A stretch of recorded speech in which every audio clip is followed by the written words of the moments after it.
안녕하십니까. 저는 강남농법인의 김혜선 고문입니다. 오늘도 정봉수 노무사님 모시고 우리가 그 새로운 정부가 들어서면서 이제 탄력을 받고 있는 그 법제화 되고 있는 근로시간 단축에 관련해서 오늘 그 중앙일보에서 큰 기사가 났는데 배경 설명과 앞으로 어떻게 방향이 설정이 될 것인지 한번 말씀을 나누도록 하겠습니다. 네, 안녕하십니까. 고인노무사 정봉수입니다. 지금 이재명 대통령이 들어섰고 이재명 정부에서는 근로시간을 4.5일 시간으로 주는 것에 대해서 지금 계속 관심을 가지고 또 이렇게 그 방법을 좀 사회적 합의를 통해서 도입하자 이런 내용으로 나오고 있습니다. 지금 현재 주 40시간 근무제가 됐고 그 2003년도에 주 44시간에서 주 40시간이 됐습니다. 그리고 또 90년대 초에 그 주 48시간제에서 주 44시간제가 도입이 됐습니다. 저도 이제 공인 노무사를 2004년부터 이제 일을 했는데 저희가 노무사가 될 그 시점에 이제 근로시간이 점차적으로 줄어들었습니다. 주 44시간에서 주 40시간으로 이때 특징이 그 시간급 통상임금이 저하되지는 않는다 해가지고 비록 그 근로시간이 44시간에서 40시간 그러니까 근무시간이 10%나 줄었습니다. 그래도 동일한 임금을 지급해야 된다 이렇게 해가지고 임금 인상 효과가 약 10% 정도 있었습니다. 그래서 사실 그 전마에도 월요일부터 금요일까지 일하고 토요일에는 4시간을 일했었습니다. 그런데 이 주 40시간이 도입되면서 주 5일제가 정착이 됐습니다. 그리고 또 98년도에 그 사실상 그 주 40시간이 정착될 때도 요거는 월요일부터 금요일까지고 그 토요일, 일요일은 휴일 근무기 때문에 별도로 해야 된다 해가지고 그 사실상 우리나라 근로시간이 좀 그러니까 예를 들어 68시간까지 가능한 그런 시대가 있었는데 그것은 잘못됐다. 그래서 일주라는 개념이 그 휴일을 포함한 7일이다 이런 개념이 생겨가지고 주 52시간제가 지금 완전히 정착가 됐습니다. 그래서 법에도 일주라 하면 휴일을 포함한 7일을 말한다 이렇게 근로기준법 2조 7항에 2조 7항에 명시가 되어 있습니다.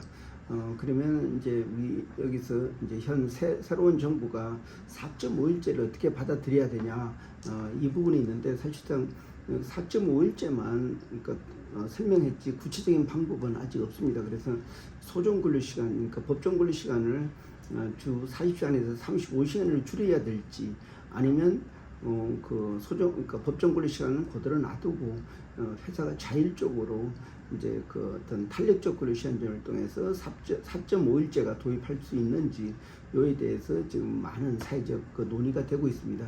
근데 사실상 그 근로시간이 전 세계적으로 대부분 국가들이 주 40시간을 인정을 하고 있습니다. 그런데 오로지 3개 국가만이 법정 근로시간이 그 40시간을 미치지 못하고 있는데 그 첫 번째 나라가 바로 프랑스입니다. 여기는 법으로 법정 근로시간이 일주일에 35시간을 정하고 있습니다. 그래서 벨기에하고 호주 같은 경우는 그 일주간의 근로시간이 38시간으로 이제 책정이 되고 있습니다. 그러면 사실상 아직도 전 세계 대부분 국가들은 주 40시간제를 도입을 하고 있습니다. 그래서 우리가 4.5일제를 도입하는 방법이 그 법정 근로 시간을 줄일 건지 아니면은 이렇게 법정 근로 시간을 유지하면서 그 회사하고 근로자 대표가 동의해서 탄력적으로 그러니까 예를 들어서 1일 그 9시간 그러니까 8시간이 아니고 9시간을 근무하고 그 대신에 금요일 날은 그 5시간만 근무하면은 그 4.5일제 뭐가 되겠습니다. 이런 식으로 할지 아니면 그 말 그대로 근로시간을 완전히 법정 근로시간을 주 40시간에서 35시간을 줄일지 이게 많은 논의가 되고 있습니다. 그런데 아주 전 세계적으로 세계 나라 외에는 다 주 40시간을 이용하고 있기 때문에 자율적으로 노사 간의 합의를 통해서 4.5일제가 달성이 될 거라고 생각됩니다. 그러니까 예를 들어서 월요일부터 목요일까지는 하루에 9시간을 근무를 하고 이 금요일 날은 주 5시간을 이제 근무를 하게 되면은 4.5일제가 된다고 할 수가 있습니다. 그래서 이런 방법이 타당하지 않을까 이렇게 여기 신문에서는 이제 제안을 하고 있는데 이거는 법이 통과되게 되면 주 35시간이 되는데 그렇게 되면은 이렇게 대기업이나 이렇게 공기업 같은 경우는 지불 능력이 있기 때문에 문제가 없지만은 중소기업 같은 경우는 인건비가 거의 10% 이상 상승하기 때문에 굉장히 어렵게 된다 이렇게 판단을 하고 있습니다.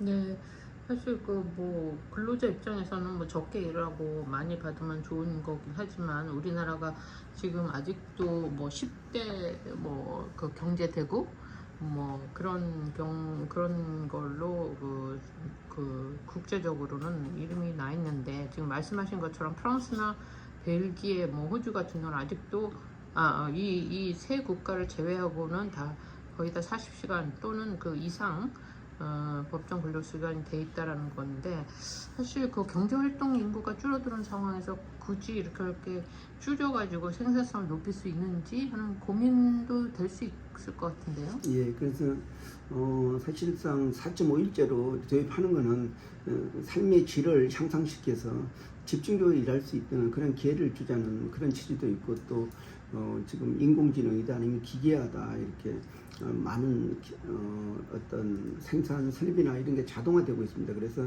사람이 옛날만큼 필요 없는 시대가 되고 있습니다. 그래서 그러면은 사람을 8시간씩 일하게 되면 사람들이 그러니까 일할 데가 없다. 그래서 일을 나누어 가진다.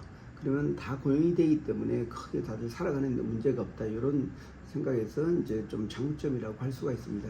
이제 좀 단점은 인건비가 많이 올라가기 때문에 회사마다 어떤 대책이 강구되고 그만큼 경쟁이 없게 되면은 도태되는 그런 시대가 이제 온 것 같습니다. 근데 또 사실상 이게 예를 들어서 4.5일제가 나쁘다고 할 수가 없는 게 제가 경험한 영어 학원 중에 365학원이라는 데가 있습니다. 옛날에는 일주일에 5일, 하루에 뭐 1시간 정도 이렇게 가르쳤는데 지금은 주 4일을 가르치고 있습니다. 기존에 50분 수업을 60분으로 하고 그 대신에 이제 어떤 4일만 이렇게 가르치는 방식으로 하고 있습니다. 그래서 이 학원에서는 선생들이 그러니까 원어민 강사들이 임금을 조금 받더라도 다른보다 일을 적게 하니까 뭐 수용한다. 뭐 이런 차원에서 이제 하고 있습니다. 그래서 우리나라 근로자들한테도 뭐 이런 방식으로 하면은 좋을 거라고 생각이 듭니다. 그래서 이제 탄력적 근로시간제로 도입해서 하루 8시간이 아니고 9시간 일하고 금요일 날은 5시간을 일하게 되면은 결국은 뭐 연장근로수당 임금을 주지 않더라도 똑같은 시간 내에 근무를 하는 거기 때문에 문제가 없지 않나 이렇게 하나의 어떤